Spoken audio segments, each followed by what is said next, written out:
할렐루야. 오늘의 말씀은 창세기 24장의 말씀입니다. 창세기 24장 1절서부터 7절까지의 말씀을 제가 봉독하도록 하겠습니다. 아브라함이 나이가 많아 늙었고 여호와께서 그에게 범사의 복을 주셨더라. 아브라함이 자기 집 모든 소유를 맡은 늙은 종에게 이르되 청하건대 내 허벅지 밑에 내 손을 넣으라. 내가 너에게 하늘의 하나님 땅의 하나님이신 여호와를 가리켜 맹세하게 하노니 너는 내가 거주하는 이 지방 가나안 족속 딸 중에서 내 아들을 위하여 아내를 택하지 말고 내 고향 내 족속에게로 가서 내 아들 이삭을 위하여 아내를 택하라. 종이 이르되 여자가 나를 따라 이 땅으로 오려고 하지 아니하거든 내가 주인의 아들을 주인이 낳으신 땅으로 인도하여 돌아가리이까. 아브라함이 그에게 이르되 내 아들을 그리로 데리고 돌아가지 아니하도록 하라. 하늘의 하나님 여호와께서 나를 내 아버지 집과 내 고향 땅에서 떠나게 하시고 내게 말씀하시며 내게 맹세하여 이르시기를 이 땅을 내 씨에게 주리라 하셨으니 그가 그 사자를 너보다 앞서 보낼지니라. 내가 거기서 내 아들을 위하여 아내를 택할지니라. 아멘. 아멘. 아멘. 네, 창세기 24장의 말씀은 언약의 후손 이삭이 결혼하게 되는 과정을 자세하게 우리에게 이야기해 주고 있습니다. 아브라함은 자기 집에 신실한 늙은 종을 불러서 이삭의 아내를 멀리 자신의 고향에 보내 구하도록 말씀하고 있습니다. 그리하여 하나님의 특별한 섭리를 따라 리브가를 만나게 되고 그를 데려오게 되는 이야기가 24장의 말씀의 이야기입니다. 아브라함은 약속의 땅에 사라의 매장지를 삼을 정도로 그것을 하나님께서 주신 약속의 땅, 자신의 고향처럼 생각했던 것을 우리가 어제 살펴봤습니다. 그런데 며느리를 찾는 일에는 가나안 족속의 딸 중에서가 아니라 내 고향, 내 족속에게로 가서 내 아들을 위하여 아내를 택하라 라고 이야기하고 있는 것을 보게 됩니다. 아브라함이 가나안 땅에서 이삭의 아내를 찾지 않고 멀리 자신의 고향에까지 가서 이삭의 아내를 구한 것은 가나안의 우상 숭배와 타락한 생활이 할례를 받은 자신의 집안에 들어오는 것을 원치 않았던 것 같습니다. 하지만 그럼에도 불구하고 약속의 땅에 대한 확실한 믿음이 있는 것을 우리가 말씀을 통해서 보게 되어집니다. 혹시 여인이 따라오지 않는다면 이삭을 그리로 데려가도 되겠느냐라는 질문에 아브라함은 그리로 데려가지 말라라고 말하면서 본문 7절 말씀에 이렇게 이야기했죠.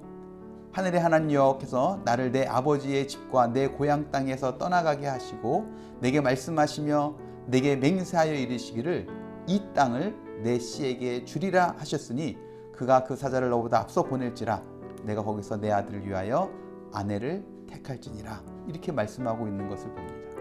7절 말씀에 이 땅을 내 씨에게 주리라는 이 말씀을 붙잡고 있는 아브라함의 모습을 보게 됩니다. 우리들도 주님께서 주시는 말씀을 붙잡고 믿음으로 이루어질 것을 소망하는 것뿐만 아니라 이루기 위한 우리들의 결단과 행함도 있어야 될 줄로 믿습니다. 창세기 24장은 창세기 말씀 중에서 가장 긴 장입니다. 절수로 67절이나 됩니다. 이 긴 이야기가 이삭이 결혼하게 되는 과정을 말하고 있는데 하지만 이 긴 이야기의 이삭은 정말 마지막 부분에 잠깐 등장합니다. 실제로 이 긴 이야기의 주인공은 아브라함의 모든 소유를 맡은 늙은 종입니다. 24장에서는 이름이 등장하지 않지만 아브라함이 후계자로 생각했던 엘리에셀일 것이라는 것에는 많은 사람들이 동의를 합니다. 아무튼 이름도 없이 심부름꾼으로 아브라함의 명령에 순종했던 이 늙은 종의 모습에서 우리는 많은 것들을 생각해 보게 됩니다. 창세기 24장에 등장하는 등장인물들을 생각해 보면 아브라함과 이삭 그리고 늙은 종 그리고 리브가의 가족들이 전부입니다. 아브라함의 명령으로 이삭의 아내를 찾으러 갔다 오는 그 늙은 종 그리고 그 여정에서 리브가가 만난 그 가정에서 함께 있다가 리브가를 집으로 데리고 오는 이야기가 전부입니다. 그런데 창조를 이야기하는 창세기 1장보다 더 많이 이스라엘 백성이 시작되는 이스라엘이 시작되는 이야기인 아브라함을 부르시는 이야기보다 더 많은 지면을 할당해서 이 늙은 종이 심부름하고 돌아오는 이 이야기를 이렇게 길게 기록하고 있는 이유가 무엇일까 하는 겁니다. 늙은 종은 그저 주인인 아브라함이 시키는 심부름을 했을 뿐입니다. 하지만 이 일은 하나님의 구속사의 한 부분을 성취하는 중요한 일이었다 하는 것입니다. 그래서 작지만 자신에게 맡겨진 일을 최선을 다해 이뤄냈고 아브라함과 이삭과 야곱의 하나님이라는 말을 존재할 수 있는 귀한 연결고리의 역할을 감당하게 된 것입니다. 늙은 종이 이 일을 감당하기까지의 모습을 보면 먼저는 돌발적인 상황에 놓이면 어떻게 할지 아브라함에게 꼼꼼히 물으며 아브라함의 속마음을 헤아리는 모습을 봅니다. 아브라함이 정말 원하는 것이 무엇인지를 확실히 알고 떠난다는 것이죠. 또 아브라함의 고향에 이르러서는 기도함으로 하나님의 도우심을 구합니다. 12절 말씀에 보면 그렇게 하나님 앞에 기도합니다. 우리 주인 아브라함의 하나님 여호와여, 원하건대 오늘 나에게 순조롭게 만나게 하사 내 주인 아브라함에게 은혜를 베푸시옵소서. 그렇게 기도해요. 그런데 기도의 내용처럼 그는 자신을 위한 기도가 아니었습니다. 내가 편하게 그냥 내가 쉽게 이 일을 해결해 달라는 기도가 아니었어요. 궁극적인 목적은 아브라함에게 은혜를 베풀어 달라고 기도하고 있는 모습을 보게 됩니다.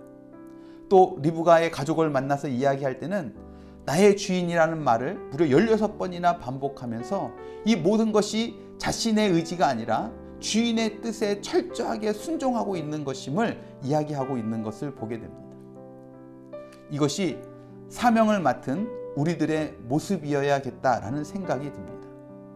사명자로서 무엇을 해야 하는지 정확하게 알고 하나님의 도우심을 구하되 나의 편의를 위해서 내가 편하기 위한 간구가 아니라 하나님이 뜻이 이루어지기를 위한 기도 가운데 철저하게 주님의 뜻에 순종하며 사명 감당하는 모습.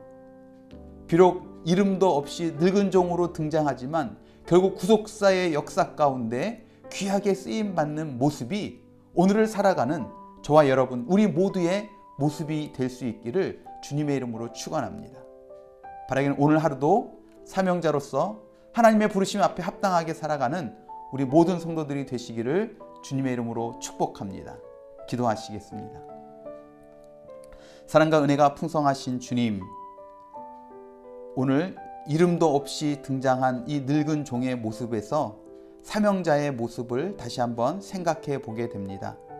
하나님, 주님께서 우리를 부르신 이유가 무엇인지 명확하게 분명하게 우리가 기억하게 하시고 그 일들을 이루어감에 있어서 정말 하나님의 뜻을 구하며 하나님의 도우심 가운데 정말 하나님의 뜻만을 이루기 위해서 끝까지 달려가는 우리의 모습이 있게 하여 주시옵소서.